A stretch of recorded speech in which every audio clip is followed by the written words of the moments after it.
Y vamos a concluir estas conferencias con el título del tema, las tentaciones de Jesús. En Mateo 4, versículos del 1 al 10, la Biblia nos describe este relato maravilloso de la forma como Jesucristo se enfrentó a Lucifer, a Satanás, que él mismo le llamó el príncipe de este mundo. Entonces Jesús fue llevado por el Espíritu al desierto para ser tentado por el diablo. Y después de haber ayunado 40 días y 40 noches, tuvo hambre. Y vino a él el tentador y le dijo: si eres hijo de Dios, di que estas piedras se conviertan en pan.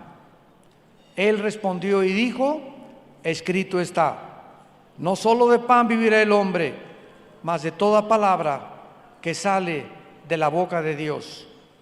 Entonces el diablo le llevó a la santa ciudad, esta es la segunda tentación, y le puso sobre el pináculo del templo y le dijo: si eres hijo de Dios, échate abajo, porque escrito está, a sus ángeles mandará cerca de ti, en sus manos te sostendrán, para que no tropieces con tu pie en piedra. Jesús le dijo: escrito está también, no tentarás al Señor tu Dios. Otra vez le llevó el diablo a un monte muy alto y le mostró todos los reinos del mundo y le dijo: todo esto te daré si postrado me adorares. Entonces Jesús le dijo: vete, Satanás, porque escrito está, al Señor tu Dios adorarás y a Él solo servirás. El diablo entonces le dejó, y he aquí vinieron ángeles y le servían. Una de las verdades más importantes de la teología cristiana, y una de las verdades más importantes que la mayor parte de los no cristianos no han entendido, por lo cual no entienden todavía la verdadera personalidad ni la naturaleza humana que Cristo tuvo, aunada a la naturaleza divina, es precisamente lo que se llama la hipostasis, que significa la unión de la naturaleza divina y la naturaleza humana de Jesucristo sin que se hayan mezclado. Esto es muy importante, es bastante profundo, pero Cristo era 100% como tú y como yo.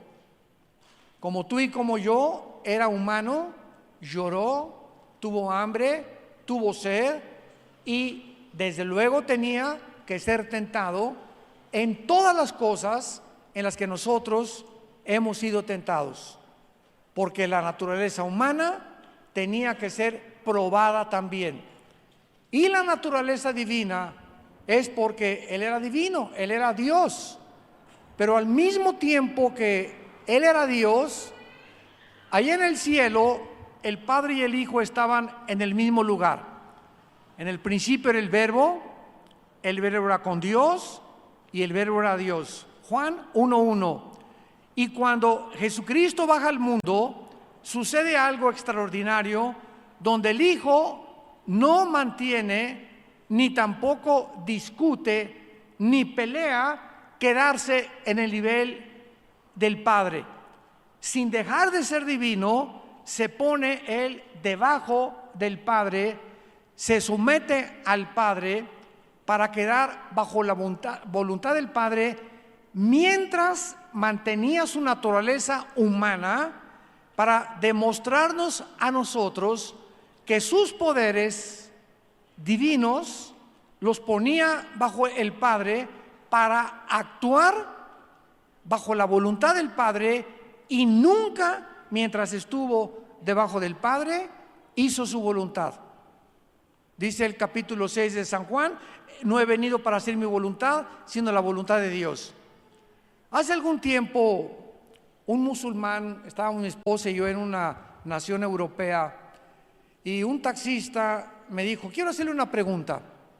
Sí, le contesté. Ustedes dicen que Jesús es Dios. Claro que fue Dios. Y me dijo, ¿acaso Dios puede morir? Y me quedé así. Muy buena pregunta, porque ustedes dicen que es Dios, pero contésteme, ¿puede acaso morir? Porque si Dios muere, me contestó el musulmán muy inteligente, se paralizaría el universo. Entonces, ¿cómo pueden ustedes sostener y decir que Jesús fue Dios y al mismo tiempo decir que murió Dios? ¿Cuál es el problema de este musulmán? La ignorancia de las naturalezas de Jesucristo. Y le dije, efectivamente, Jesucristo era Dios, pero también era hombre. Y la persona que murió en la cruz del Calvario no fue Dios, sino Jesucristo hombre. Dios puso en su naturaleza humana los pecados de todos nosotros, porque Dios no puede pecar. El que no conoció pecado se hizo pecado en nuestro lugar, y cuando Él dijo, en tus manos te encomiendo mi espíritu, la persona que moría en la cruz tenía que ser humano, pero tenía que ser Dios. ¿Por qué? Porque un ángel no podía morir por nosotros, San Martín de Porres no podía morir por nosotros, Abraham no podía morir por nosotros, ningún papa podía morir por nosotros, porque todos los hombres hemos pecado y todos hemos sido alejados de la gloria de Dios. Entonces, en la cruz solo Dios nos podía perdonar, por lo que en la cruz tenía que haber un hombre y tenía que haber un Dios. En la humanidad Él llevaba nuestros pecados, y como Dios, solo Dios puede perdonar. Ningún ser humano puede perdonar los pecados de nadie. Así que cuando nosotros comenzamos a comprender las dos naturalezas, fue precisamente lo que ignoraba este musulmán. Cuando ya le expliqué que en la cruz no moría Dios, porque Dios no puede morir, sino Cristo hombre, el Hijo del Hombre se le llamaba continuamente, comenzó a entender y dijo, qué profundidad de verdaderamente la doctrina cristiana. No lo sabía, lo ignoraba, pero ahora lo entiendo. En la primera carta del apóstol Juan, en la primera carta, no en el Evangelio de Juan, en primera de Juan capítulo 4, versículo 2, dice la Biblia, en esto conozcan el Espíritu de Dios. Todo espíritu que confiesa que Jesucristo ha venido en carne es de Dios. Y todo espíritu que no confiesa que Jesucristo ha venido en carne no es de Dios, y este es el espíritu del anticristo, el cual vosotros habéis oído que viene y que ahora ya está en el mundo. Vamos a regresar a Mateo para poder abordar y desarrollar este tema y analicemos los tres ataques del diablo contra el Hijo de Dios para atacar su espíritu. Fue un ataque contra su alma y fue un ataque contra su cuerpo, porque estos tres elementos forman también tu humanidad y mi humanidad. Somos un espíritu, tenemos un alma y vivimos dentro de un cuerpo. Así que cuando Satanás te ataque a ti y me ataque a mí, va a atacarnos de la misma forma que atacó a Jesucristo. Por eso el Espíritu Santo nos ha dejado esta descripción y esta revelación para que podamos conocer las estrategias de Satanás, la forma como debemos defendernos y el peligro que tenemos con nuestra antigua naturaleza pecaminosa. Veamos el primer ataque. Cristo tenía 40 días sin comer ni beber. ¿Hay algo de malo en comer? No, ¿verdad? Ni tampoco de beber. Entonces, cuando Satanás lanza su primer ataque, le dice a Jesucristo, si tú eres el Hijo de Dios, come, ¿verdad? Y de estas piedras que se conviertan en pan. ¿Había algo de malo que Jesucristo le dijera a las piedras, porque Él tenía los poderes, que se conviertan en pan y alimentarse? El diablo le estaba sugiriendo a Jesucristo que hiciera algo correcto comer, porque no es pecado comer, pero de la manera ilegítima. Y ahí consiste el ataque del diablo, en hacernos creer que podemos usar lo bueno, pero de manera incorrecta. Déjenme explicarles a ustedes esta estrategia satánica. Jesucristo demuestra que tú eres el Hijo de Dios, o sea, usa tus poderes independientemente de tu Padre. No hay nada de malo comer, pero la voluntad de Dios en ese momento no era que su Hijo comiera. Y Satanás ataca la naturaleza humana, nuestros deseos de comer, la sexualidad, el deseo de beber de manera ilegítima para que nosotros satisfagamos estas necesidades, pero fuera de la voluntad de Dios. ¿Qué problema había que Cristo comiera? Ninguno. Comer sería pecado de ninguna manera. El problema radicaba que no formaba parte del plan de Dios en ese momento que Él comiera. De la misma forma, nos ataca a nosotros sugiriéndonos que usemos todo lo bueno y lo bello que Dios nos ha dado de manera ilegítima. Por ejemplo, usa el sexo. ¿Qué tiene de malo el sexo? ¿Qué acaso no te lo dio Dios? ¿Por qué no te puedes tener relaciones con tu novio o con tu novia antes de casarte? Es un impulso biológico que Dios nos dio. Y eso lo oímos en la televisión, en los sexólogos, en psiquiatras, en psicólogos. Usa el sexo, es algo, esto es verdad. Dios nos los dio, pero no usarlo antes del matrimonio. Entonces, el diablo nos sugiere que usemos algo natural, que es la sexualidad, pero Dios no lo diseñó el sexo para ser usado antes del matrimonio. La Biblia nos enseña que el sexo solo puede ser usado dentro de la esfera y de la dimensión del matrimonio. Usar el sexo antes del matrimonio o estando casados con otra persona es una manera ilegítima y estamos violando la ley de Dios. Dice Hebreos 13:4, honroso sea el matrimonio sin mancilla, sin mancha, que no lo ensucies, porque a los adúlteros y a los fornicarios Dios los juzgará. Dice Proverbios 6:32, el que comete adulterio es falto de entendimiento, corrompe su alma y su herida es difícil de que sea sanada. El adulterio o la fornicación o usar el sexo de manera ilegítima deteriora el carácter, descompone la persona, nos cierra y nos pone un velo para poder discernir la voluntad de Dios, porque es un pecado donde estamos atentando contra nuestra propia naturaleza, con la naturaleza de otros seres humanos y arruinando nuestro matrimonio. El diablo dice, come lo que quieras, si está bueno que comas, pero no con exceso, porque comer con exceso, ¿cómo se llama?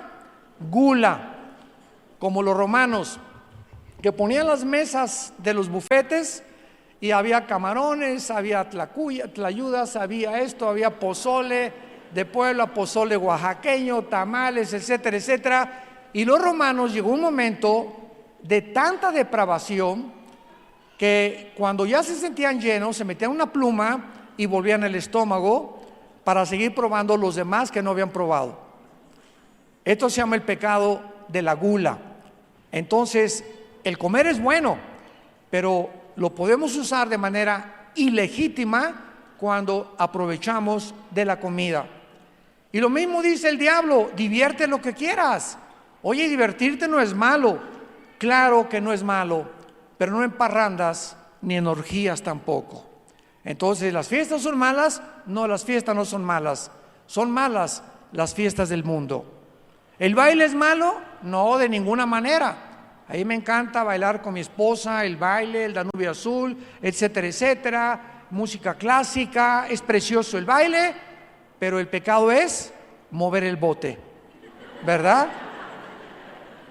Con movimientos sensuales, que son los bailes modernos. Ahí es cuando ya estamos saliéndonos un poquito, porque estamos exaltando la sensualidad. Entonces, Satanás nos va a sugerir que hagamos algo correcto de manera equivocada.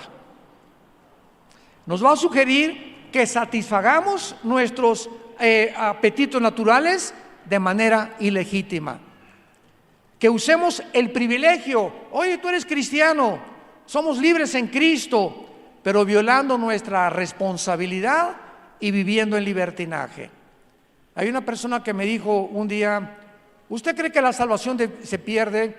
Y le dije: no, pues no, la salvación no se puede perder, porque lo que Dios nos dio es salvación eterna, no temporal.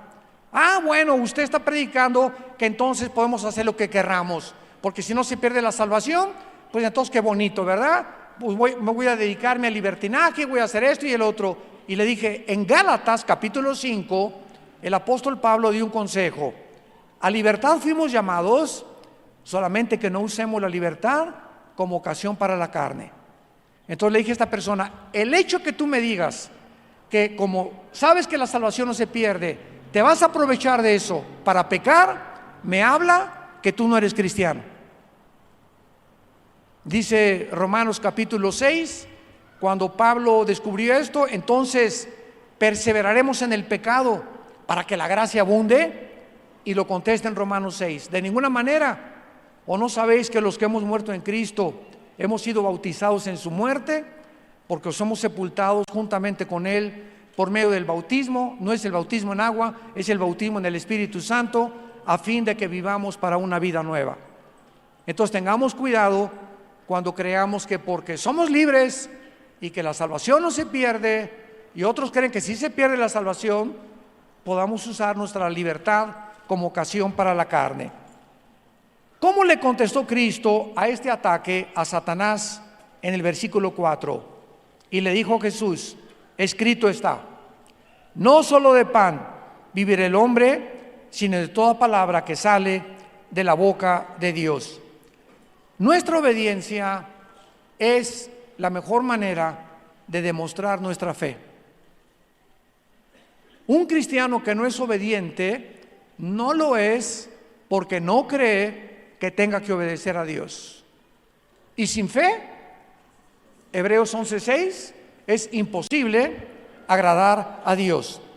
Entonces el diablo nos sugiere continuamente que lo más importante en la vida es satisfacer el hambre, satisfacer la sed, satisfacer la sexualidad.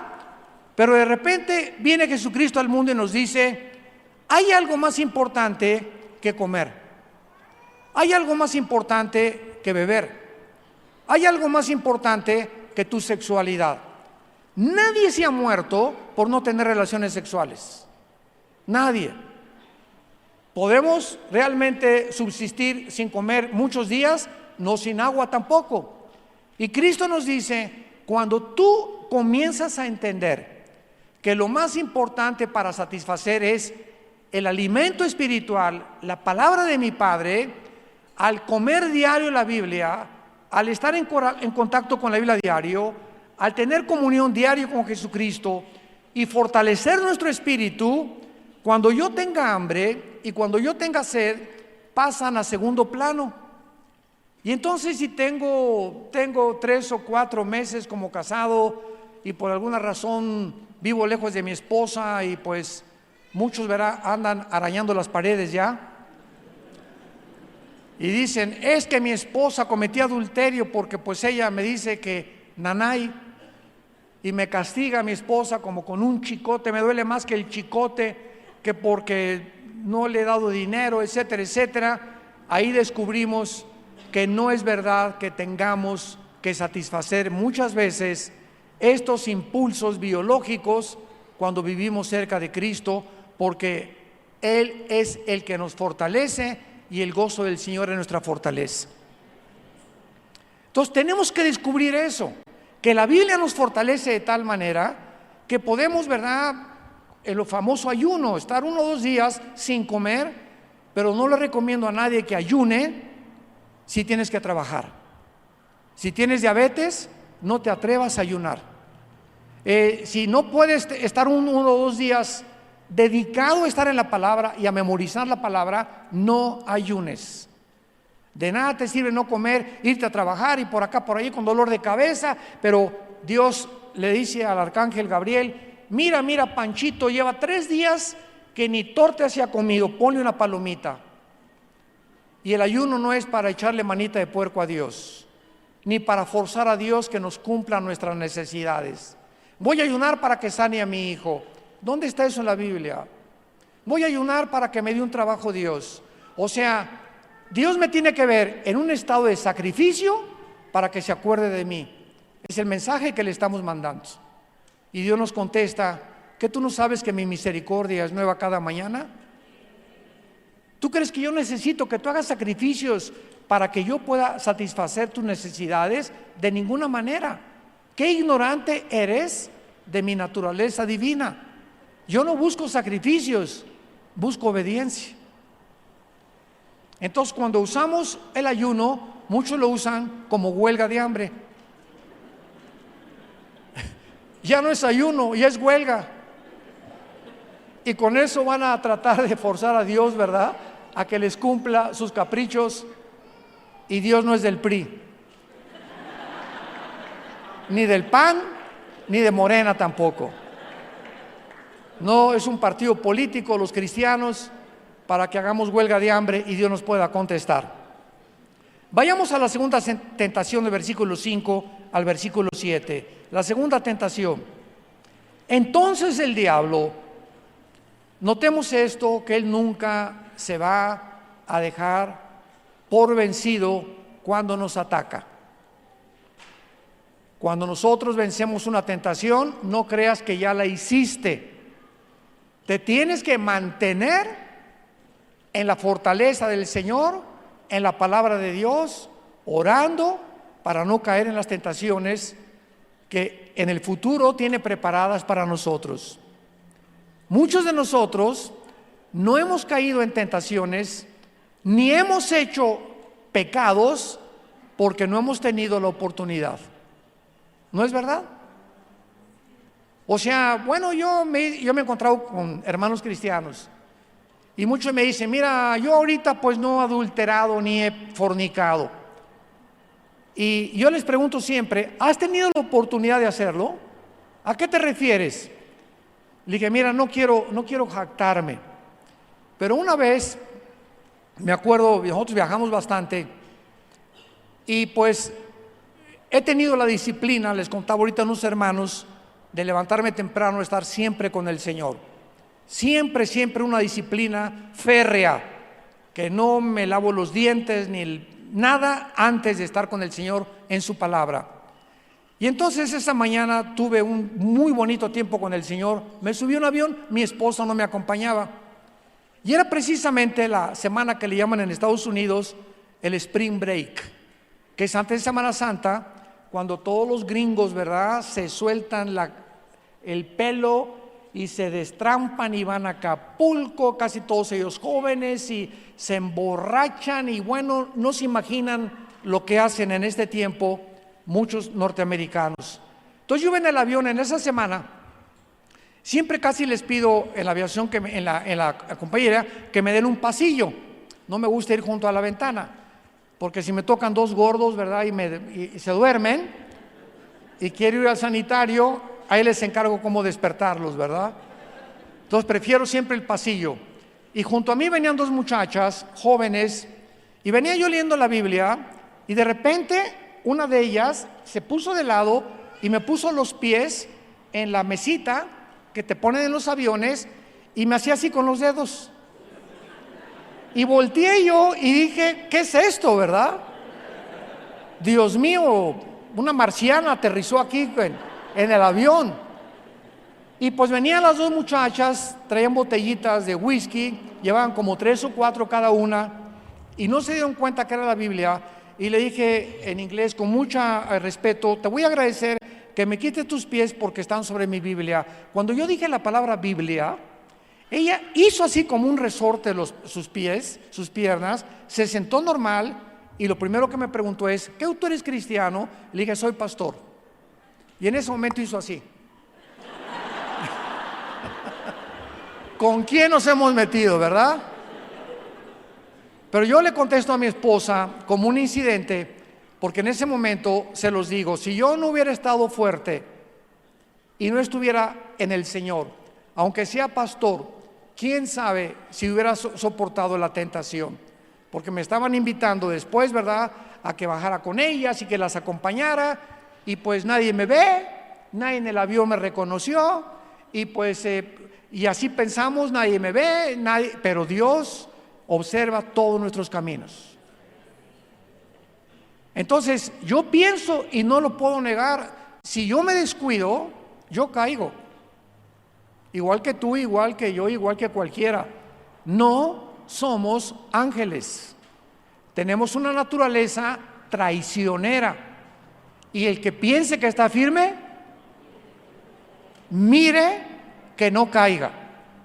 Hoy platicábamos en la comida de muchos que han sido grandes hombres de Dios por muchos años y cayeron. Y ha habido cantidad de hombres en los 41, 42 años que tengo de predicar la palabra de Dios, que yo he conocido, que iban muy bien y ministerios, y salieron y por acá y por allá, y estaban aquí en la cúspide del éxito, y algo les pasó en la mitad del camino. Y me acuerdo cuando alguien muy sabio me dijo: Armando, no es como comenzamos, sino como terminamos lo que vale delante de Dios. Porque pudiste haber tenido 25 años maravillosos y 30 años maravillosos, y una pequeña locura echa a perder el perfume y una sopa, dice el rey Salomón. A los más sabios los puede echar a perder una locura, una canita al aire, un desliz por haber estado descuidados. Arruina completamente nuestra vida personal, nuestra vida matrimonial, nuestro ministerio, el trabajo, nuestros hijos, por una canita al aire. Hay cosas y decisiones que tienen consecuencias que pagas muy caro después, la cosecha que tienes que recoger.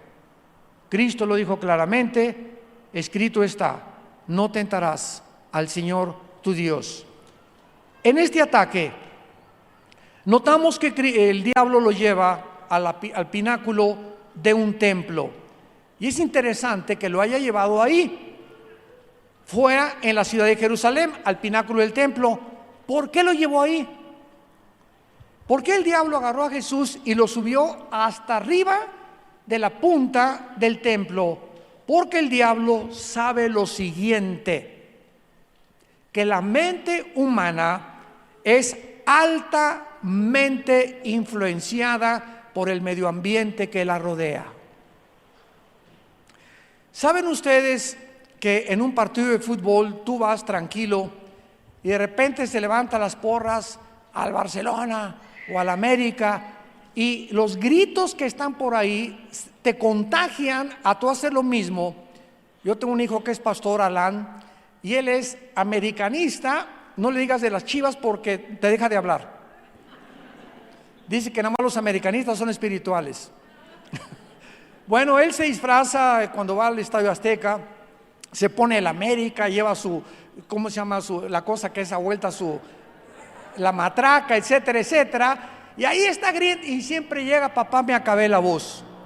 El medio ambiente donde tú te encuentras te afecta. Cuando se juntan 100 muchachas en un concierto de un muchacho como Luis Miguel, Justin Bieber, etcétera, etcétera, las muchachas en ese medio ambiente se vuelven locas. En ese medio ambiente, y verdad, y la avientan de besos y todo, y te das cuenta cómo se desborda, se desbocan emocional y sentimentalmente. No lo harían en la calle con cualquier persona, pero bajo ese medio ambiente les influye para poder desembocar todas sus pasiones y todos sus sentimientos. El ambiente donde crecimos nos puede hacer sentimentales. Yo me acuerdo la primera vez que regresé a Oaxaca, yo nací aquí en la ciudad de Oaxaca, y pasaron casi 40 años, 35 o 40 años que no volví aquí a mi tierra. Y precisamente volví cuando el pastor Betanzo me invitó una vez a predicar con ustedes. Y cuando yo me bajé el avión aquí en Oaxaca, sentí algo en mi alma que no había sentido nunca en ninguna parte donde he viajado. Y sin que yo me acordara de eso, sentí algo, ¿verdad?, que me conectó con el lugar geográfico donde Dios escogió que yo naciera. Pero muchas veces estos lugares nos conectan y nos traen sentimientos que nos cambian completamente. Cuando alguien se muere, por ejemplo, y pierdes un hijo, o tu esposo, o tu papá, yo no les recomiendo ver sus fotografías en 4 o 5 meses. Y ahí están los hermanos. Mi papá, mi hijo, pues ¿para qué lo ves?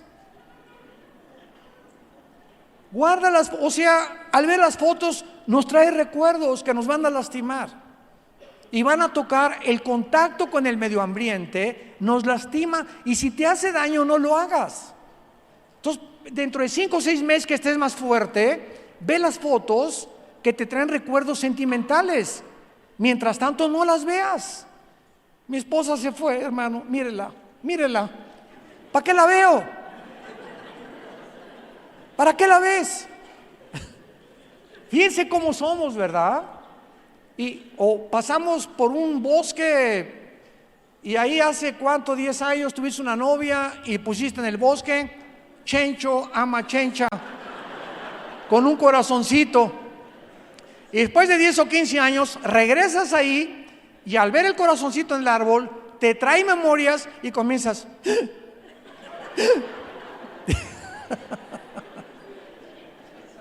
El diablo sabe que el medio ambiente en el cual podamos estar nos puede lastimar para bien o nos puede lastimar para mal.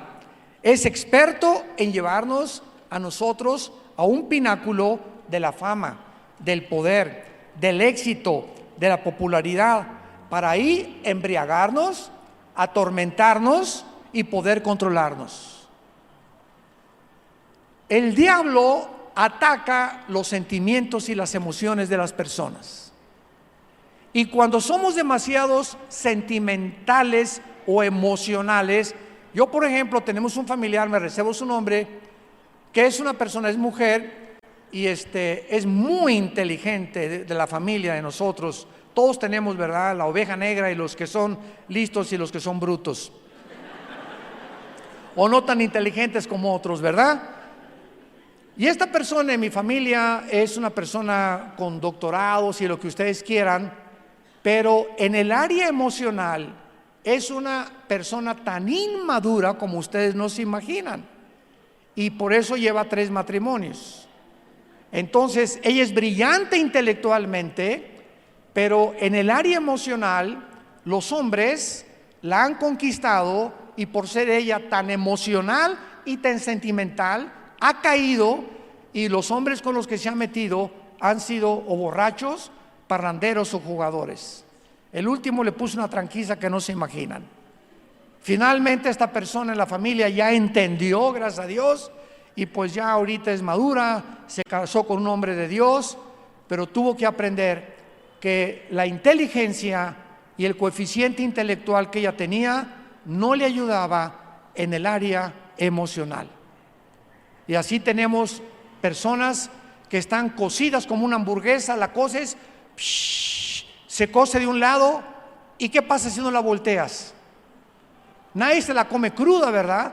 Tiene que estar cocida de abajo y cocida de arriba. En el libro de Amós dice, son tortas no volteadas.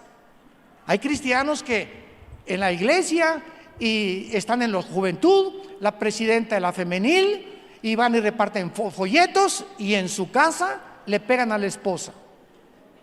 En su casa a sus padres son unos desobedientes, pero aquí en la iglesia son jóvenes que destacan por todo su énfasis en la Biblia, etcétera, etcétera, son tortas no volteadas. Dios nos quiere coser de los dos lados, del área sentimental y emocional y del área espiritual. Así que el diablo es experto en poder atacarte el área donde estás crudo, el área donde estamos débiles, para ahí meter el trinche y tratar de debilitarte emocionalmente. Él es muy, muy inteligente. ¿Cuál fue la defensa de Cristo en el versículo 7 contra este ataque? Escrito está: no tentarás al Señor tu Dios. En otras palabras, ¿qué podemos entender acerca de esta defensa? Que casi todas las herejías que han entrado al cristianismo han tenido su origen en tomar versículos aislados de la Biblia como el diablo los usó. ¿Ya lo notaron que usó la Biblia? El diablo le dice a Cristo y le cita el Salmo 91:11. Oye, escrito está: a sus ángeles mandará a que tu pie no tropiece en piedra. Dicen que el diablo nunca es más diablo que cuando trae la Biblia debajo del brazo. El hecho que una persona traiga la Biblia así, no creas que es cristiano. El diablo se la sabe de memoria. El diablo sabe que Cristo es Dios y los demonios también, pero no obedecen.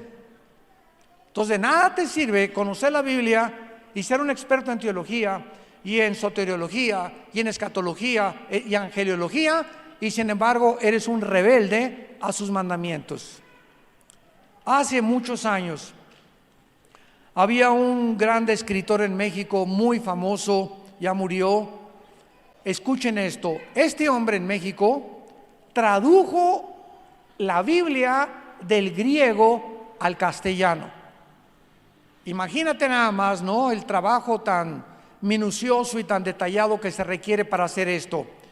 Y una vez me invitaron a un debate contra él y me dijeron que él había oído de nuestra persona y quería debatirme por el radio. Esto fue por el radio, no fue por la televisión.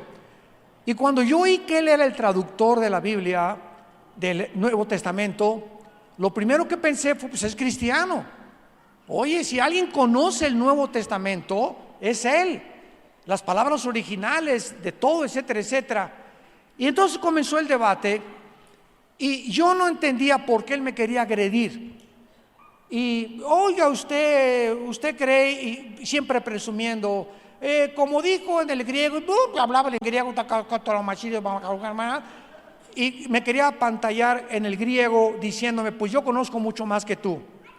Y entonces finalmente, al descubrir yo, después de 15 minutos de estar con él en este debate, le dije lo siguiente: no hay mayor tristeza y mayor tragedia que haberlo conocido, porque esto es una persona que conoce la Biblia, pero no conoce al autor de la Biblia.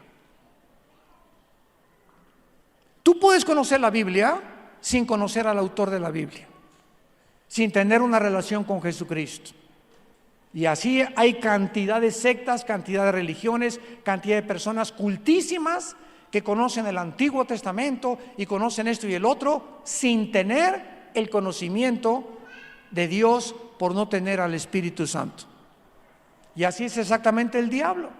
El diablo conoce la Biblia, pero no tiene una relación con Dios. Rompió su relación con Cristo.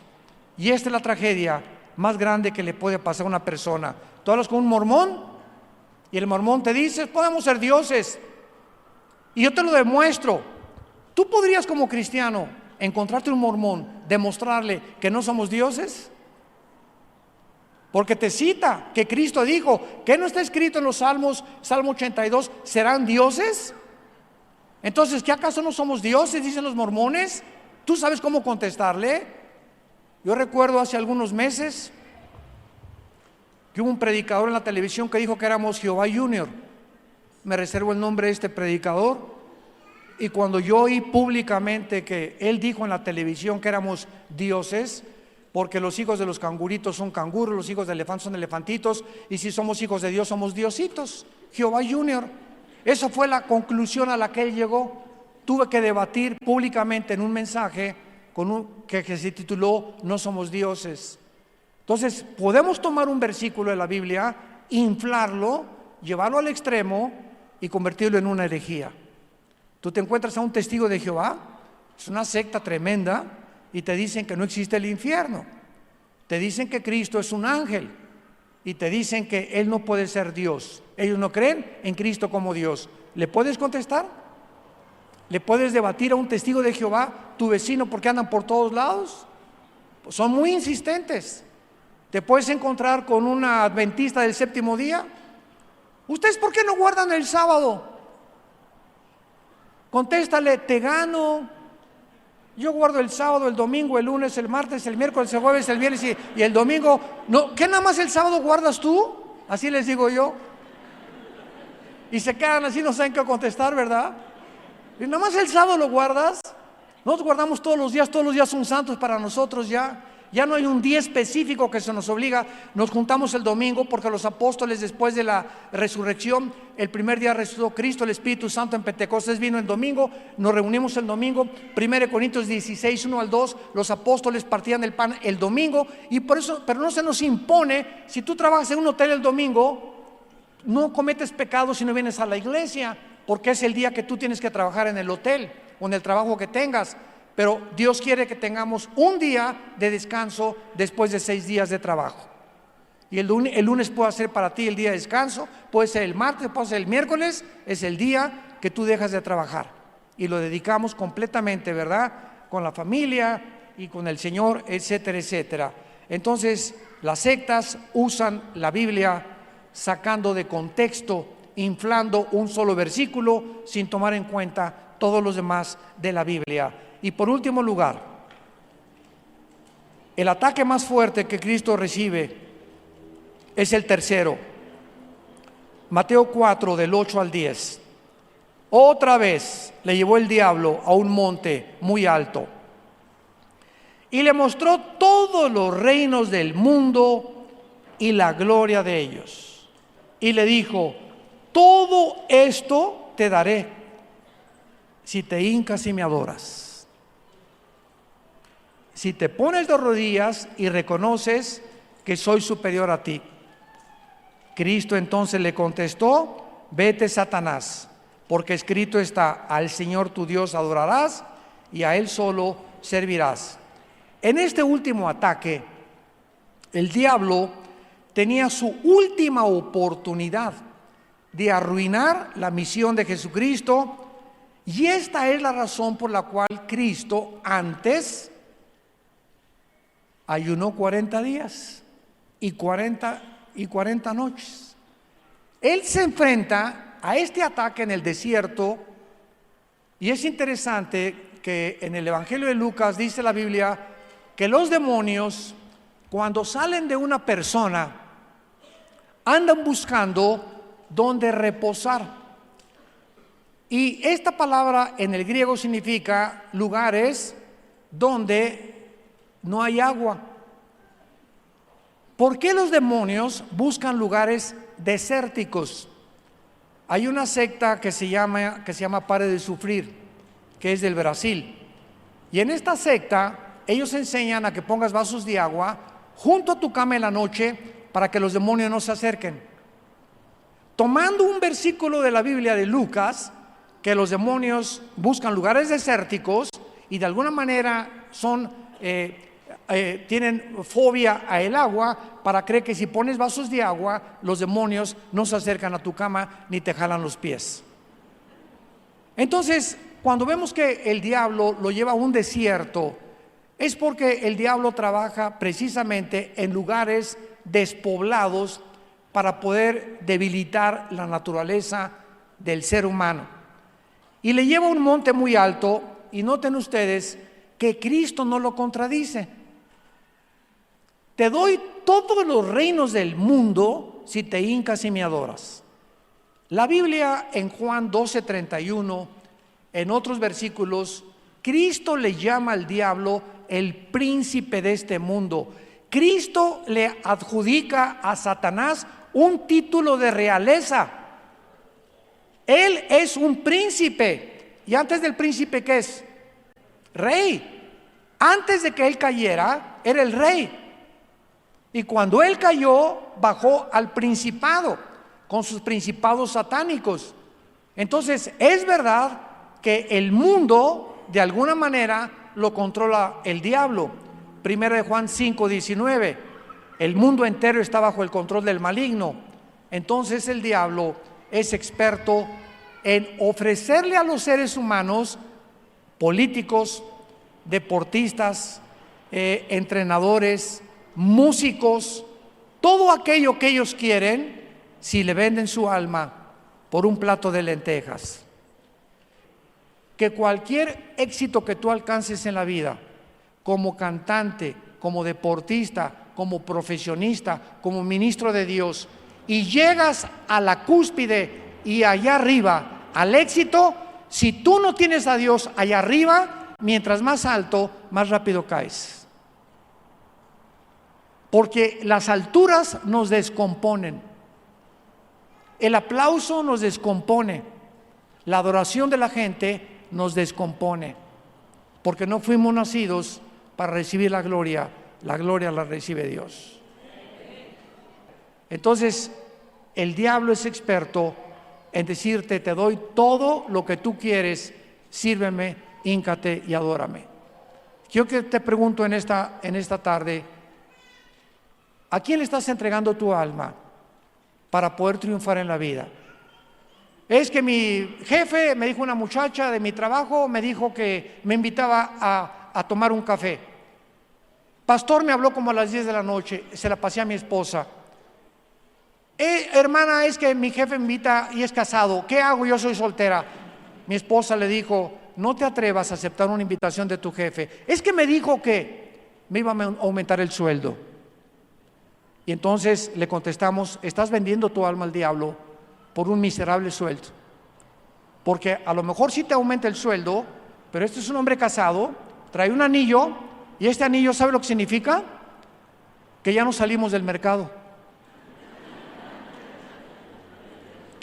Cuando una mujer ve este anillo, huye, salte corriendo, porque ese hombre ya no está en el mercado, ya no está en el menú. Esto significa que ya estamos unidos a una mujer. Y cuando no traes este anillo, ¿verdad?, es cuando muchos se aprovechan de ti. Entonces, ¿cuántas personas por un sueldo mejor, por venderse, por vender su cuerpo, porque el compadre me invitó con unas prostitutas, me voy de parranda con él, porque si no me voy con él es mi jefe y a lo mejor pierdo mi trabajo?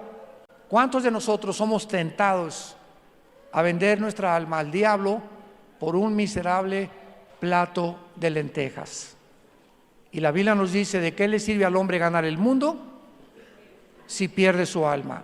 Pregúntate en esta tarde: ¿a quién estás sirviendo? ¿Quién es tu amo? ¿Qué es lo que representa a Jesucristo en tu vida? Cuando venga la tentación, porque va a venir, y todos vamos a ser tentados para que nuestra fe sea probada, ¿estás seguro, estás segura de pasar la prueba? Para terminar, hace algunos años un hombre me habló a las 1 de la mañana.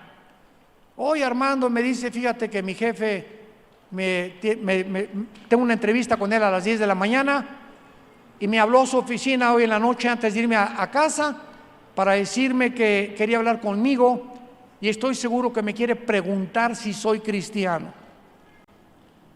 Y entonces, ¿qué le digo? Me dijo. ¿Cómo que qué le dices? Le contesté. Pues claro que lo eres, no te avergüences jamás de decirle que eres cristiano.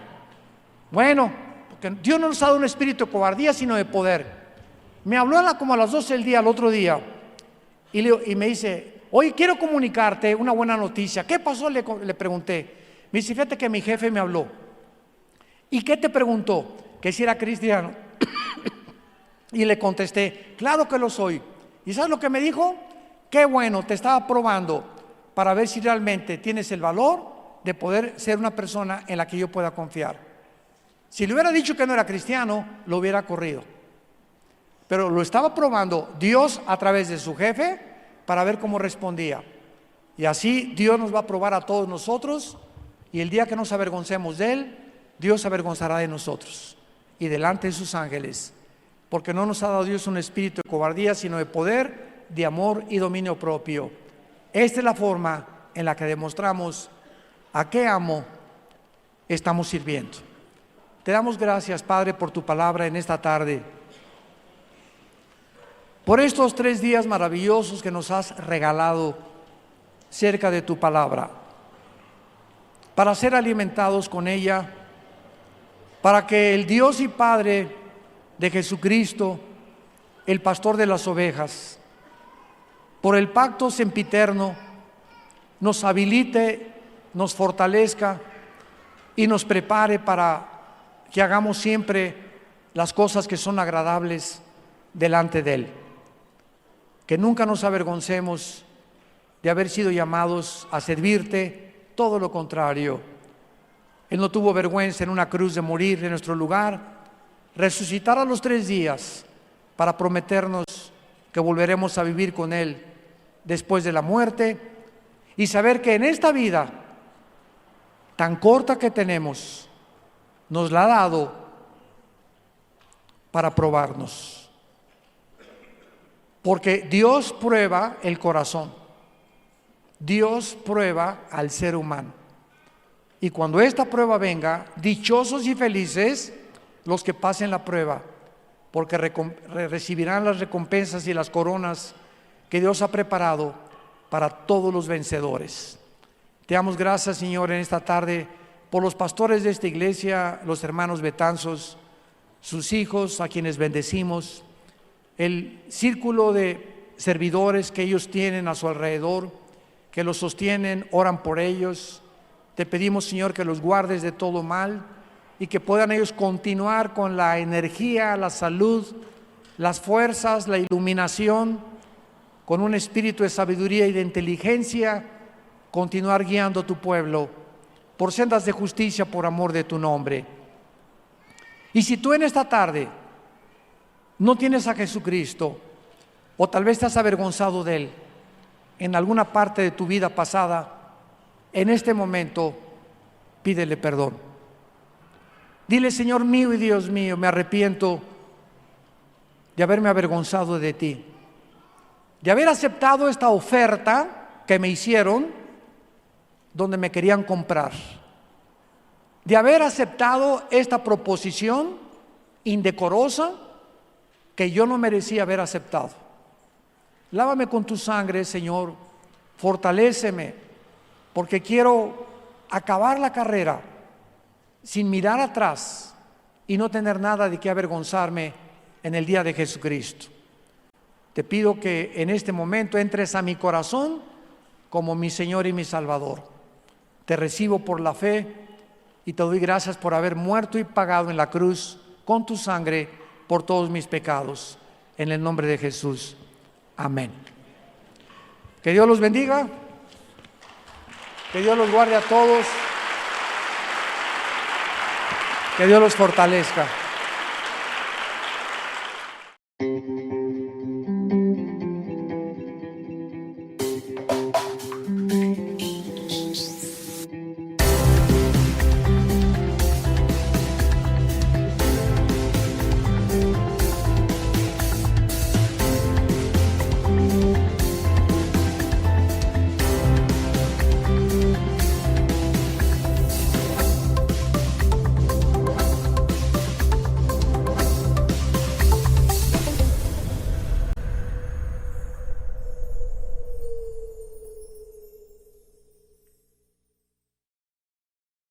Y quiero compartir con ustedes en este momento el tema creer para vivir. Así se titula el tema que vamos a desarrollar, creer para vivir. Una de las cosas más importantes que nosotros los cristianos debemos de compartir con la gente es hacerle entender a la gente, a tus familiares. En nuestra familia también nos costó trabajo el decirles que el cristianismo no es una religión.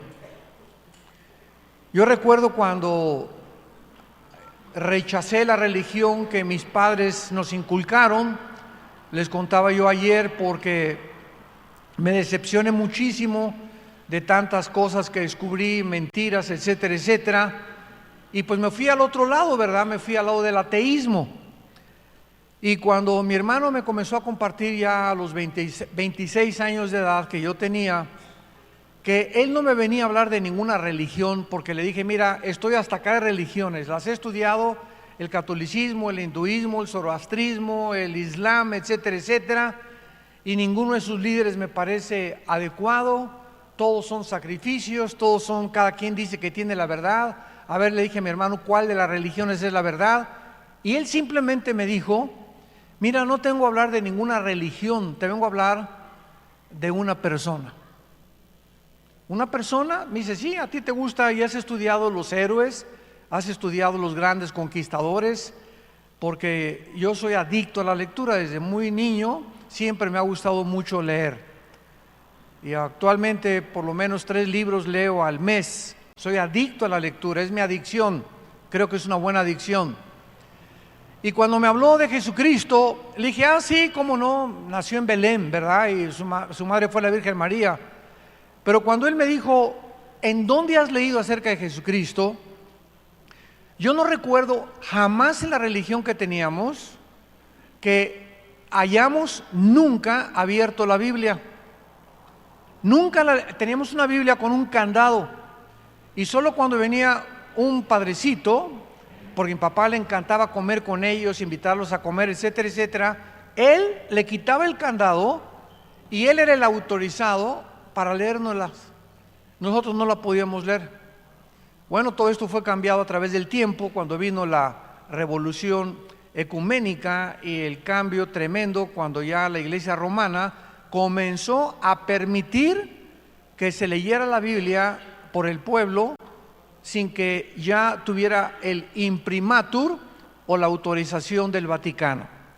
Y pues gracias a Dios hay ahorita millones de católicos que han comenzado a leer la Biblia y han comenzado a descubrir que el cristianismo es muy diferente a como nos lo habían enseñado. Entonces comencé a leer a Cristo y descubrí que el cristianismo no son dogmas, ni ceremonias, ni liturgias, ni sacrificios. De irnos de rodillas caminando a la villa 1 kilómetro, 3 kilómetros, o no comer en 8 días o 10 días, o golpearnos con pencas de plátano o de ayute o de agave, ¿verdad?, la espalda para sangrarnos y que Dios nos mire y que tenga misericordia de nosotros. Cuando vine a la Biblia, descubrí que el cristianismo está basado en un hecho histórico, y el cristianismo está basado en la resurrección de Jesucristo.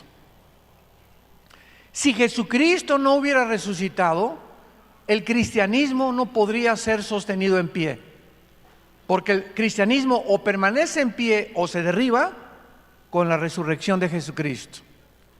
El hecho que este hombre, Jesús de Nazaret, haya vuelto a vivir a los 3 días, revolucionó mi vida.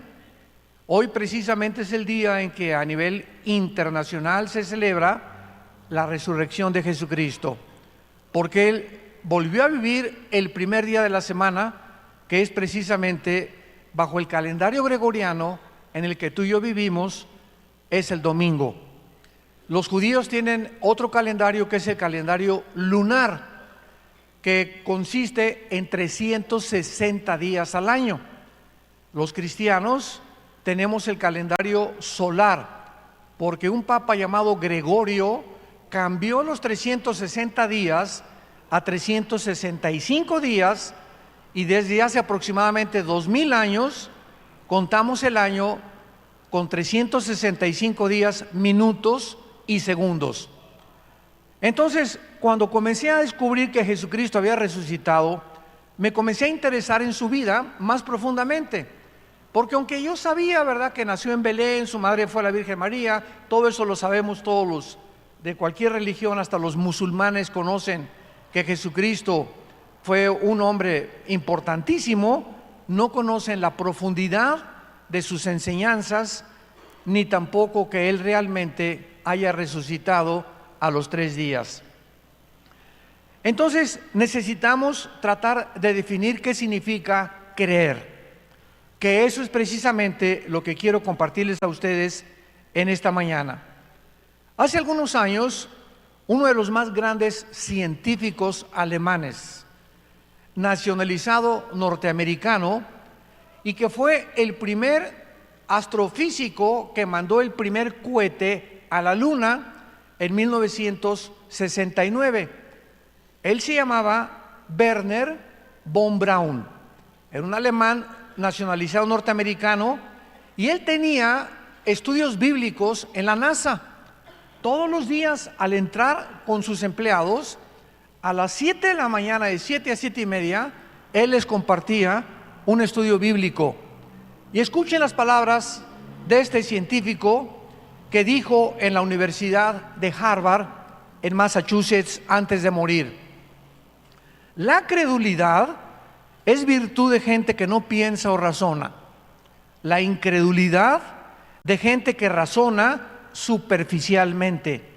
En cambio, la fe cristiana es el resultado de razonar profundamente, pero al mismo tiempo reconociendo con modestia las limitaciones de nuestro pensamiento.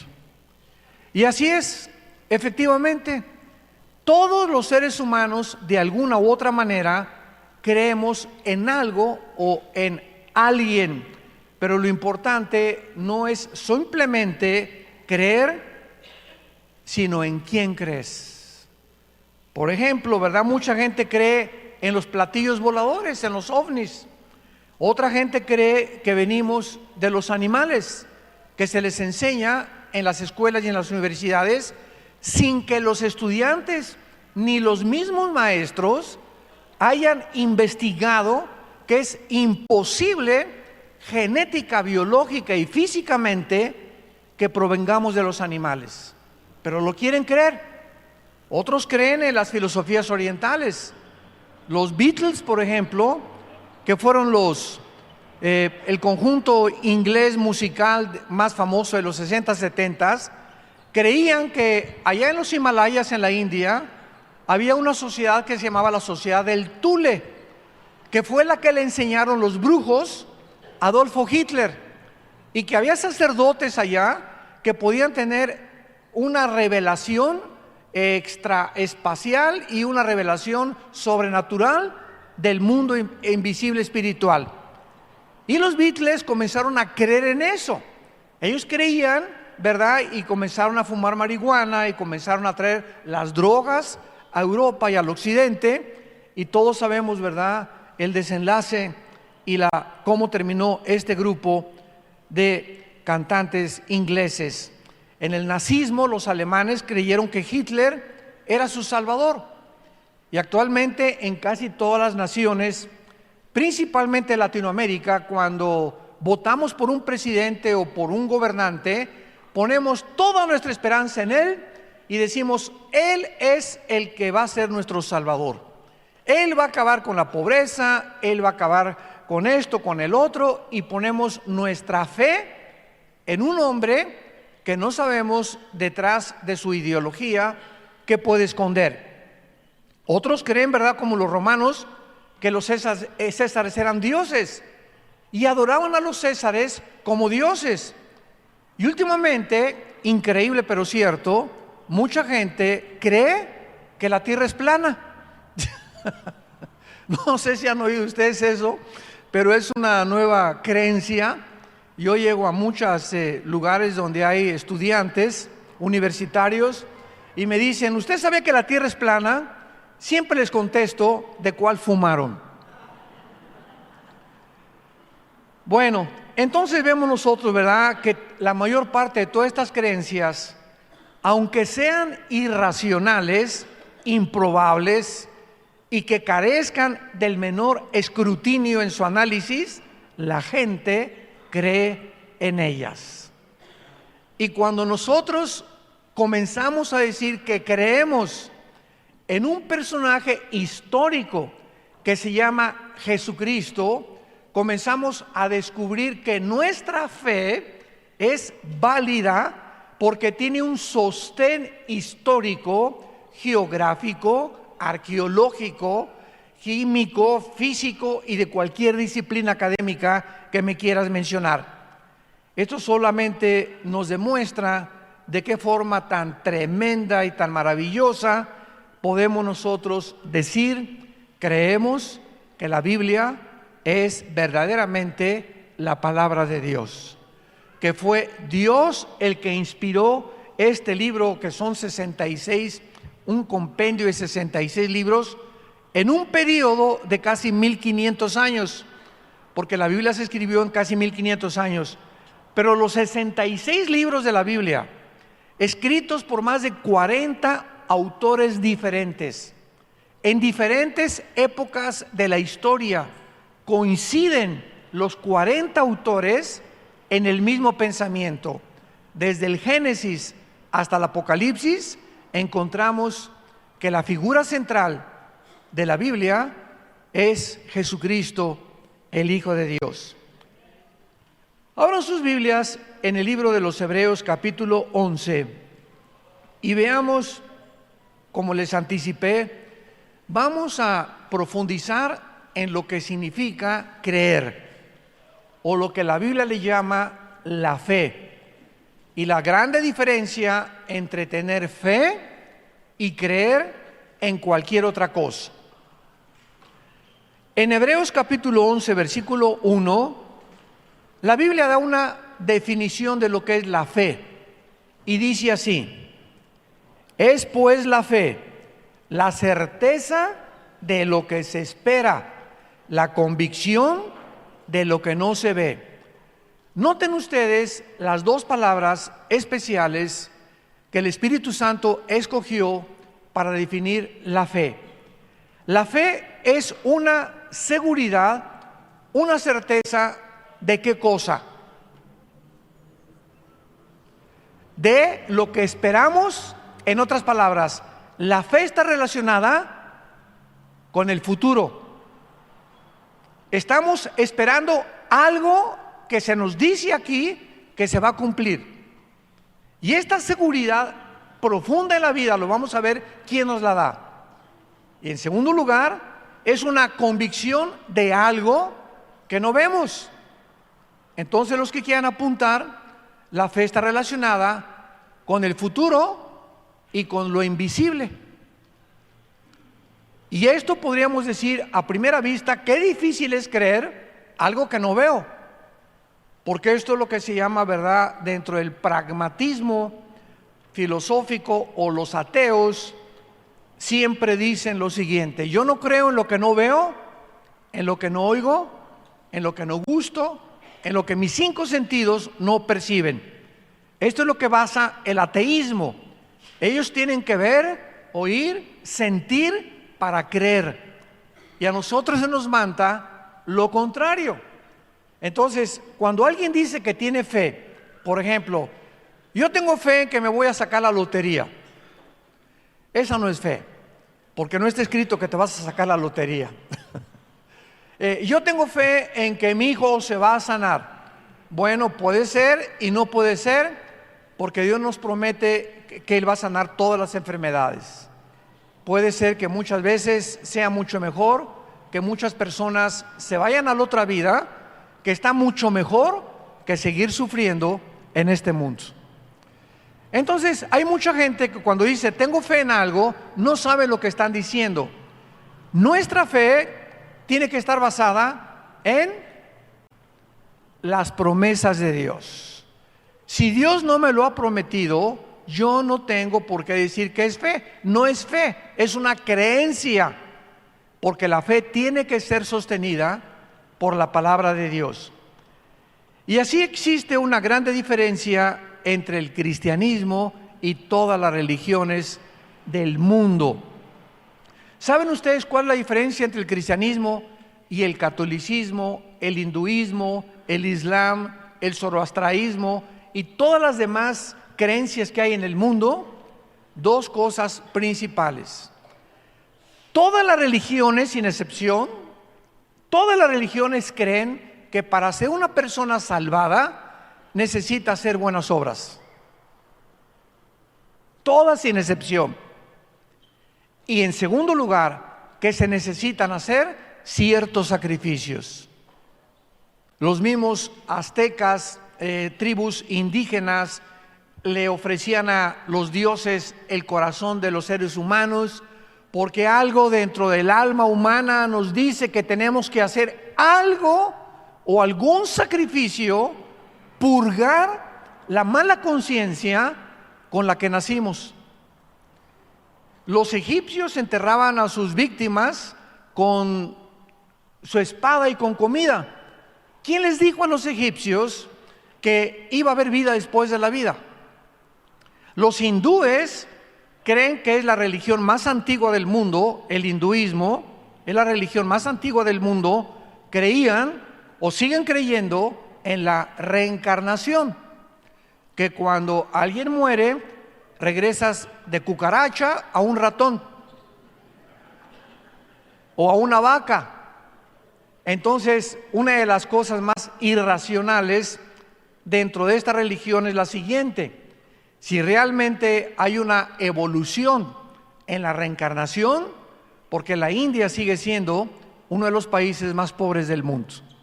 Ya era para que hubieran evolucionado, ¿verdad? Para que hubieran progresado un poquito. Entonces, vemos nosotros a través del estudio de la historia y las religiones de qué forma siempre se insiste en hacer algo. Cuando venimos a la Biblia, encontramos un mensaje que no es humano. Nadie hubiera podido inventar el mensaje de la salvación que está en la Biblia. Este mensaje, que es diferente a todos los mensajes de todas las religiones, nos dice lo contrario: que para que tú puedas ser salvado y entrar al cielo, no necesitas hacer nada. Y esto choca inmediatamente contra el razonamiento y la teología de los religiosos. Cuando Cristo estaba en la cruz y le dijo al ladrón que borracho, parrandero, asaltante, mujeriego, violador, asesino, y ponle los adjetivos que quieras a ese ladrón. Y Cristo le dice: hoy estarás conmigo en el paraíso. Y imaginémonos a los fariseos abajo: pero no se ha bautizado, nunca hizo ninguna obra buena, nunca se fue de rodillas, ni nunca se sangró las rodillas, ni la espalda se la golpeó con pencas de plátano, le pegó a su abuelita y a su mamá, y era bien grosero y blasfemo. Ahí sí, nada más porque sí. Así ya ahorita, con todo lo que hizo, tú le dices que se va al cielo. La palabra de la cruz es locura al que se pierde. Dios lo hizo a propósito para enloquecer y confundir nuestra sabiduría, porque de acuerdo a nuestra sabiduría necesitamos hacer algo para que Dios nos acepte. Y si no hemos hecho algo bueno, y si no voy a la religión y no hago buenas obras, y no me pongo el miércoles de ceniza aquí, y no hago un sacrificio, o no compro un asilo de ancianos, o un lugar para los niños pobres, como los artistas de cine, pues fulano de tal construyó un asilo para los ancianos, el artista no sé qué, que ganó el Grammy, que ganó el Oscar, todo mundo ya, ¿verdad? Es un altruista, es segurísimo que así irá al cielo. Al Capone, el famoso gángster de los 20s, 30s en Chicago, en diciembre se disfrazaba de Santa Claus y se ponía afuera de las iglesias disfrazado de Santa Claus, regalándole dulces a los niños. Y en enero, el 1 de enero, agarraba la ametralladora y comenzaba a matar gente. Pero el hecho de que él fuera a hacer algo bueno y limpiar su conciencia, le hacía creer que por lo menos no era tan malo como él pensaba, porque se disfrazaba de Santa Claus y tenía buenas obras. Y así ha sido la historia del ser humano. Cuando venimos a la Biblia, encontramos este mensaje: tú no tienes que hacer nada más que creer. más que creer en qué cosa, en que ese hombre que moría en la cruz del Calvario pagó por todo lo que el ladrón hizo en toda su vida. Va a pagar por todo lo que tú has hecho en toda tu vida. Y cuando tú vienes y nos dices, es que usted no sabe que yo llevo 5 abortos, usted no se imagina, como me dijo un reo en una prisión de máxima seguridad en México, cuando fui a predicar, al acabar el mensaje se acercó conmigo este reo y me dice, es que pastor, usted no sabe que yo debo 25 vidas.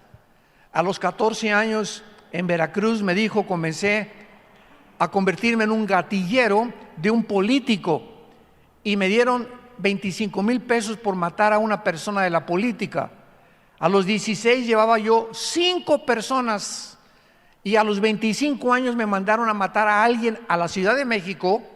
Iba yo manejando por el periférico, traía mi revólver 38 y alguien se me atravesó y saqué la pistola y lo maté.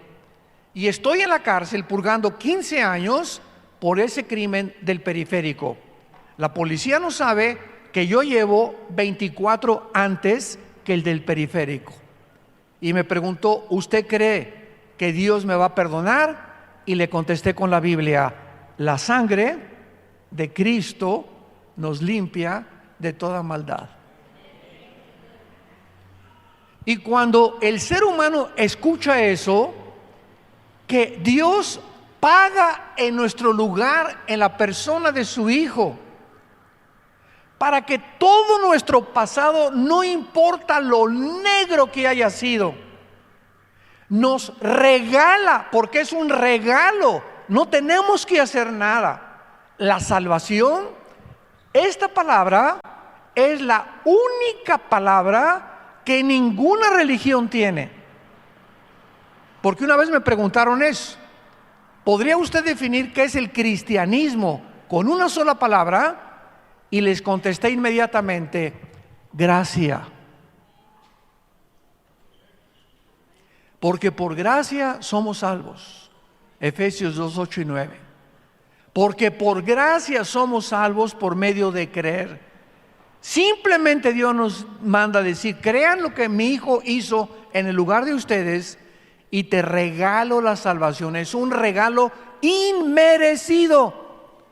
Pero después de que recibimos la salvación, nuestras buenas obras que tenemos que hacer, ya no las hacemos para recibir la salvación, sino como un fruto de que ya hemos sido salvados. Porque la fe sin obras es muerta. Un cristiano que dice, soy cristiano y Dios me salvó, y sigue portándose igual a como se portaba antes de ser cristiano, es la fe de los demonios. Una vez una señora me dice, oiga, pastor, yo siempre he creído en Dios. Y le dije, ¿en cuál Dios? ¿Cómo que en cuál Dios? Le dije, sí, los hindúes tienen millones de dioses, los griegos tenían los dioses al Apolo y Zeus, etcétera, etcétera. Creer en Dios no basta. El diablo no es ateo. El diablo también cree en Dios y los demonios creen en Dios, pero no lo obedecen. Entonces, si tú dices que tú eres cristiano y has creído en el nombre de Jesucristo, forzosamente tu vida tiene que ser cambiada. Amas más a tu esposa, amas más a tus hijos, comienzas a leer la Biblia. Un cristiano que no lee la Biblia y que me dices, tengo un mes que no leo la Biblia, tengo un mes que no oro, no eres un cristiano, eres un religioso.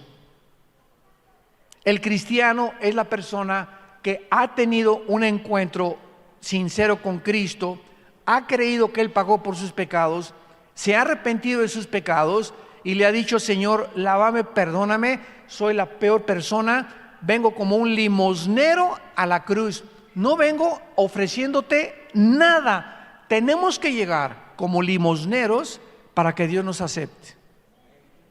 Pero cuando llegas a la cruz, bueno, mira, Señor, hice un asilo de ancianos, y también un orfanatorio para niños, y no he sido adúltero, y no he robado, y no soy como esa prostituta fea con cara de ardilla, ¿verdad? No, ni tampoco soy narcotraficante.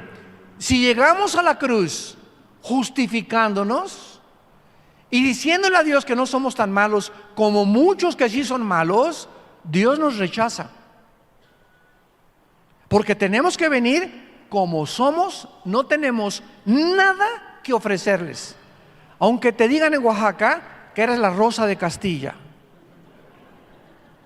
y aunque te digan que has sido San Clodomiro de Tule,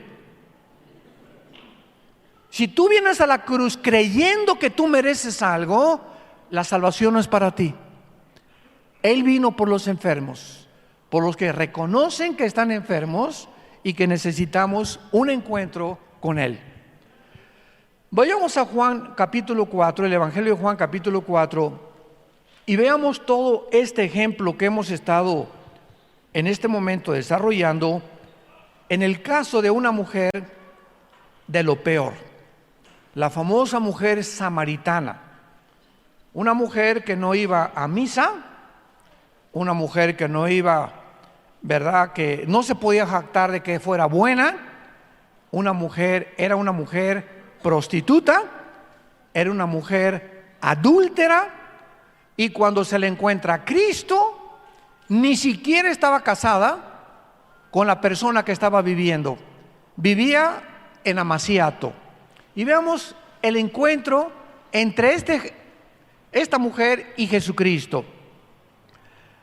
Cuando Jesucristo se le encuentra en el capítulo 4, versículo 9, la mujer samaritana se impresionó al principio porque los judíos no podían pasar por Samaria. Cuando vino la cautividad babilónica, 600 años antes de Cristo, por los babilonios, muchos judíos en Samaria regresaron con muchas costumbres babilónicas y mezclaron el judaísmo con las religiones babilónicas, y entonces los judíos ortodoxos dijeron: no, ustedes no son como nosotros, y ni siquiera se atrevían a pasar de Judea hacia el norte por Babilonia, por Samaria. Entonces, cuando Cristo entra a Samaria con sus discípulos, los discípulos iban, nos imaginamos, ¿verdad? Híjole, si alguien nos ve y nos toma una foto ahorita, o si alguien ahorita se da cuenta que estamos aquí, nos van a llamar que cómo andamos con pecadores, cómo podemos atravesar por un lugar que no es digno de nosotros ni de nuestra religión. Y le dice la mujer: ¿cómo tú, siendo judío, me pides de beber? Por eso se sorprendió. Yo soy mujer samaritana, porque judíos y samaritanos no se tratan entre sí. Aquí había ya un prejuicio cultural entre dos grupos étnicos. Cristo le responde: si tú conocieras el don de Dios y quién es el que te dice dame de beber, tú le pedirías y él te daría agua viva. Cristo aprovecha la ocasión para poder convertir una conversación terrenal.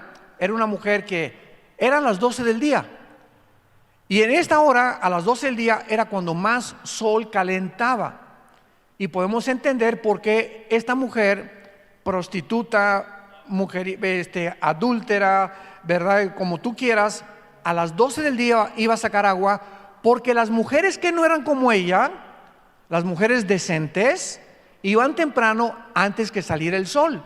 Entonces, para que nadie la viera, casi las prostitutas y las mujeres muy inmorales, a las 12 del día iban, cuando estaba el sol tremendo sobre sus rostros, para sacar agua sin que nadie las viera. Y esta hora en la que Cristo se encuentra con ella, estaba programada por su Padre. Dios programó que Cristo pasara exactamente, no a las 8 de la mañana, no a las 9 de la mañana, sino a las 12 del día. ¿Cómo lo sabemos? Lo dice el versículo 4: y le era necesario pasar por Samaria. Era algo obligatorio. Cristo tenía una cita. Todo su calendario se lo arregló el Padre a Cristo. Todo lo que hizo Cristo en los 3 años y medio que Él desarrolló era un calendario, una agenda, no de Él, porque Él no vino a hacer su voluntad. El Padre le decía, sana a ese y a ese no lo sanes. Sácale a los demonios a este y a este déjaselos. Hace esto y aquello. No hacía nada. Cristo no operaba en su propio poder, sino en el poder del Padre y del Espíritu Santo. Entonces estaba completamente arreglada esta cita para la enseñanza que nos va a dar el Espíritu Santo. Bueno, entonces más adelante, el versículo 13, Cristo le dice a la mujer, cualquiera que beba esta agua, o sea, la que ella estaba sacando del pozo, volverá a tener sed. Mas el que bebiere del agua que yo le daré, no tendrá sed jamás, sino que el agua que yo le daré, seréle una fuente de agua que salte para vida eterna. Es lógico que esta pobre mujer no entendió ni papa lo que Jesús le estaba diciendo. ¿De qué agua me estás diciendo? ¿De cuál vida eterna? La mujer le dijo, Señor, dame esa agua para que yo no tenga sed. Tal vez dijo, él trae un cantarito por ahí de alguna agua escondida que nadie conoce, mágica, y ella creyó que estaba hablando así de alguna cosa que él podía darle, y todavía desde la perspectiva terrenal. Jesús le dijo, ve, llama a tu marido y ven acá. Cuando Jesús le dice, llama a tu marido, Jesús sabía que no estaba casada. Vean ustedes la misericordia de Dios con los pecadores. Llama a tu marido. La mujer le respondió, no tengo marido. Jesús lo sabía, pero se lo dijo a propósito. Y Jesús le dijo, bien has dicho, no tengo marido. Porque le dice Jesucristo, 5 maridos lleva la chulis. Ahora Cristo comienza a revelarse a ella sobrenaturalmente y a demostrarle que realmente él no era cualquier hombre, sino que realmente conocía su pasado sin que jamás antes la haya visto. 5 maridos tienes, le dice Jesucristo, y al que ahora tienes no es tu marido. Pecadora, borracha, parrandera, te vas a ir al infierno. ¿Eso le dijo? Nunca jamás Jesús la condenó. Ella era ignorante de la religión, como lo vamos a ver a continuación.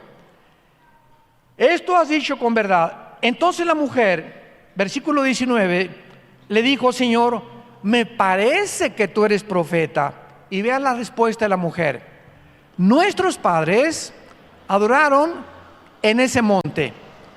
Ustedes dicen que en Jerusalén es el lugar donde se debe adorar.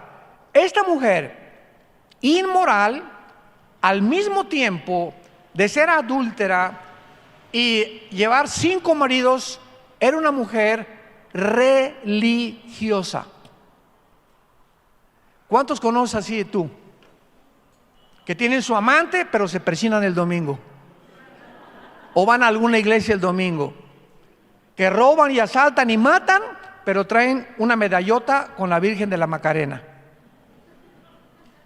Estamos llenos de toda esa gente que creen que simplemente una religión es cumplir y poder hacer y vivir como te da la gana. Entonces, esta mujer le plantea a Cristo un problema que es de los más grandes de toda la historia. Y una pregunta que yo traía en mi mente también por muchos años. Los católicos dicen que en la iglesia católica. Los protestantes dicen que en la iglesia protestante. Los mormones dicen que en la iglesia mormona. Los musulmanes dicen que Mahoma. Y así encontramos nosotros una situación de dilema donde nos preguntamos algún día cuál de todas las religiones dice la verdad. ¿Cuál es la verdadera iglesia? No sé cuántos de ustedes se han planteado esa pregunta, pero yo me la hice. Y vean que la Biblia nos da la respuesta. Jesús le dijo, mujer, créeme. Aquí llegamos al final de nuestra búsqueda. Cuando yo leí esto, entendí que no es a Buda, no es al Papa, no es la religión esta o no es la iglesia. Tenemos que creerle a un hombre que se llama Jesús. Créele a Jesús. Comienza a leer la persona y la vida de Jesús en la Biblia. Ese es el mandamiento que se nos da, creerle a Él. Y cuando yo entendí eso, entendí lo que Jesús dijo a continuación. La hora viene cuando ni en esa iglesia, ni los mormones, ni los hindúes, ni los católicos, ni en Jerusalén adorarán al Padre. Ustedes adoran lo que no saben. Y así están nuestras familiares, tus primos, tus amigos. Así estamos nosotros, muchos cristianos. Ahí me enseñaron desde niño a adorar algo que en la religión a la que pertenecíamos, entrábamos, era un edificio y olía a incienso. Y al entrar en ese edificio, no hables, porque aquí está Dios. Ahí está Dios en el edificio. Tápate la cabeza en respeto, porque aquí está Dios.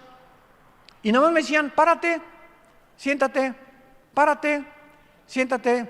Y oía yo: introigo al altar Dei, había un coletifica juventud mean, quia tues Deus, quartes Deo, quartes de republistis. En latín, quién sabe qué estará diciendo. Pero salí a la iglesia, ¡que viva Zapata! Pero al entrar a ese edificio, ahí estaba Dios. Así nos enseñaron de niños a nosotros, como a muchos religiosos. Entonces, venimos a la Biblia y encontramos que Dios no habita en templos ni en edificios hechos por nosotros. Y es lo que Cristo le dijo a la mujer: viene la hora cuando se acabaron los edificios. Los edificios ya no se van a llamar templos. No le llamamos templo al edificio. Ahora el templo es nuestro corazón con el Espíritu Santo. 1 Corintios 6, 19 y 20. ¿No sabéis que sois templo de Dios y que el Espíritu Santo mora en vosotros? Se nos caen las vendas. Y ahora, donde 2 o 3 se reúnan, ahí se encuentra la iglesia de Dios.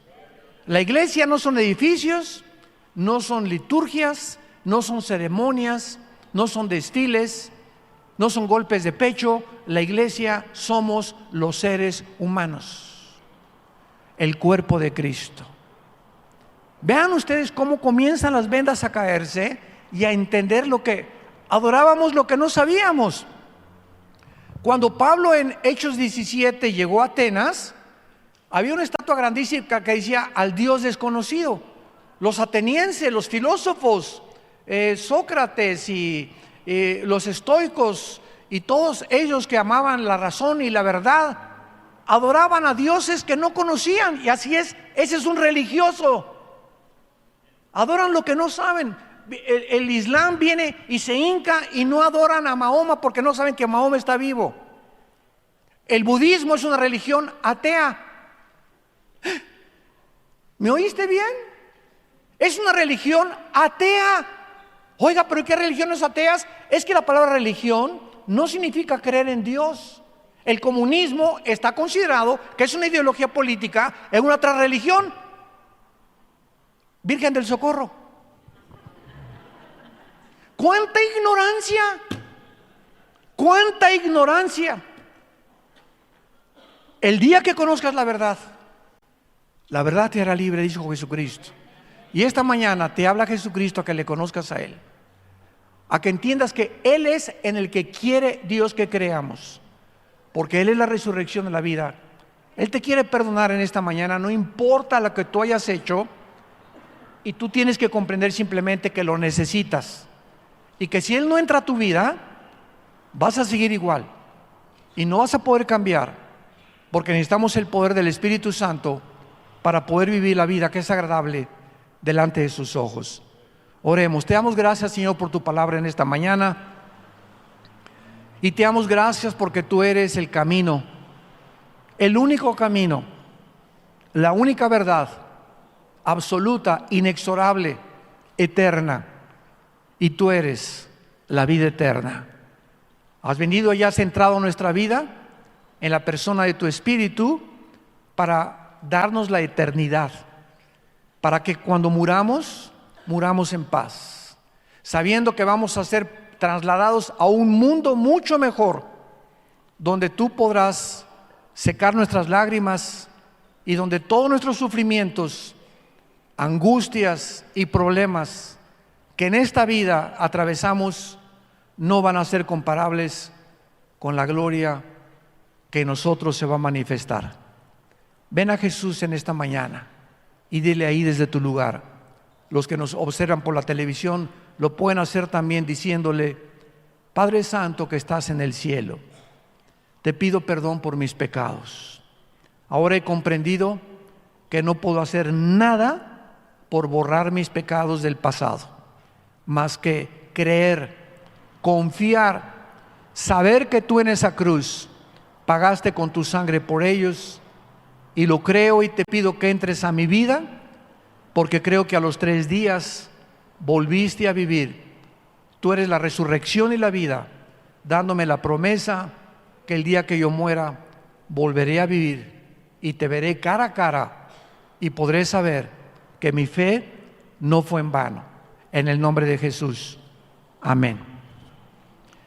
Gracias a Dios por este mensaje. Gracias a Dios por la palabra de Dios. Gracias por la Biblia.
Out of everyone,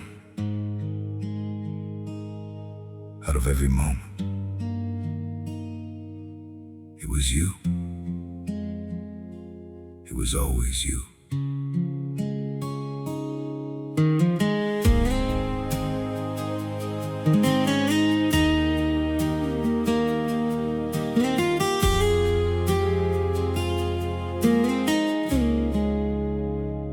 In a world of endless faces, passing by like drifting light, I was walking without meaning, just another sleepless night.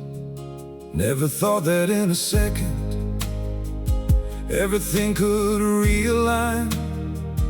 Then you stood there in the chaos, like the answer I would find.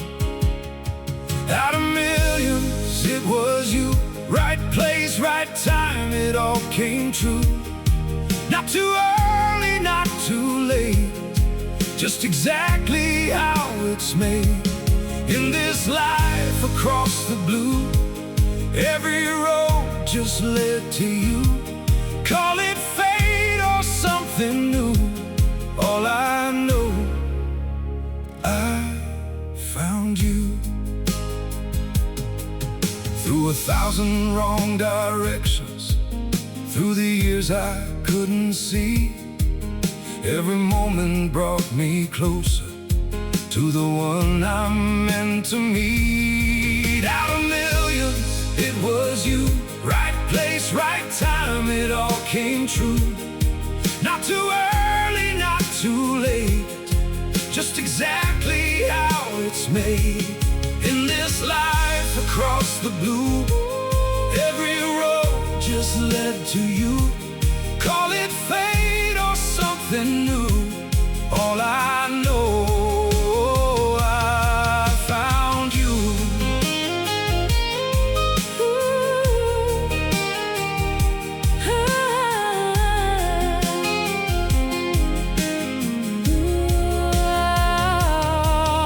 In the endless flow of time, we were written in one line, not a second out of place. We just met at our own pace. Out of millions, it was you. Through the years, my heart just knew. Every step I ever made was leading me your way. Not too soon and not too far. Here we are, just as we are. In this endless life we move, I was always meant for you.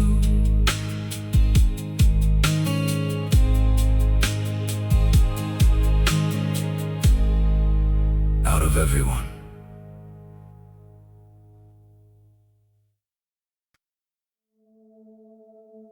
to hold you close, I've dreamed 1,000 nights. Just one embrace was all my heart desired.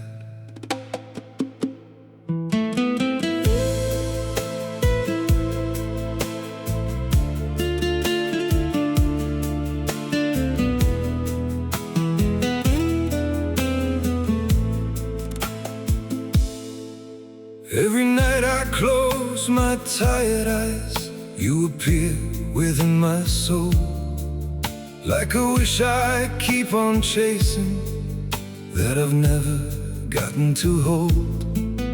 I imagined all those moments, your soft breath, your gentle touch, built 1,000 dreams around you, simply wanting you this much.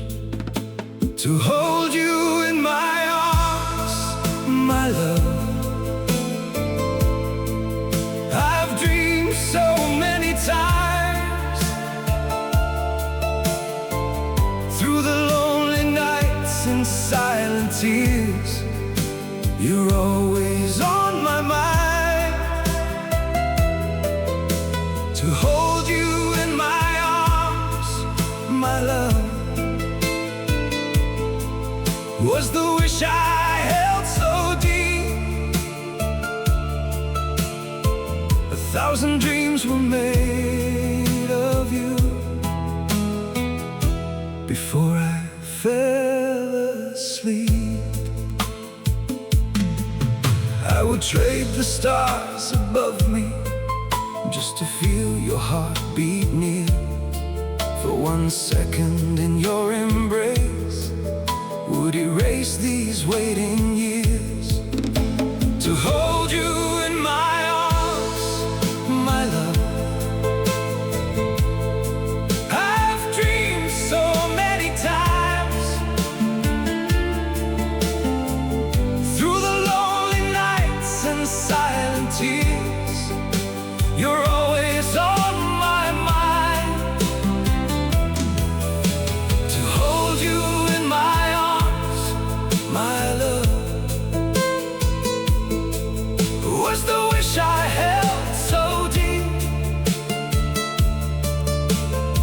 1,000 dreams were made of you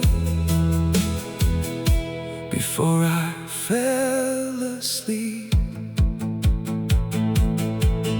Maybe someday fate will hear me, bring your heartbeat close to mine, and all the dreams I've held so tightly will finally come alive. To hold you in my arms, my love. I've dreamed so many times, through the lonely nights and silent tears, you're always on my mind.